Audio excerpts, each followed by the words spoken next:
dos compositores são assim, né? Daquele site. Eu agora por coincidência, nesse momento eu estou começando a montar uma oficina no projeto social que eu vou fazer com para crianças. Uma papelaria Não, eu já produzi bastante. Mas eu tenho tempo e agora eu estou voltando a fazer. Daqui uns dias a gente daqui uns dias a gente abre uma filial da Clabinha aqui.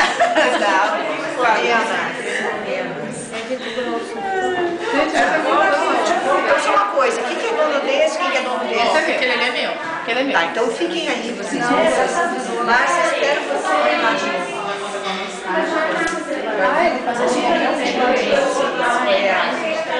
Qual que é qual aí, gente? Esse é meu. Esse aqui é meu.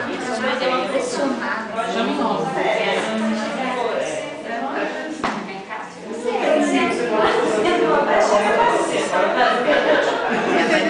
Não tentem fazer isso em casa, sabe? Não tentem fazer isso sozinhas em casa, porque não é bem assim que a gente deve fazer. Mas pelo menos assim vocês levam. Ele vai... Não. Ele vai ter que enrugar um pouquinho, chega em casa, depois passa paninho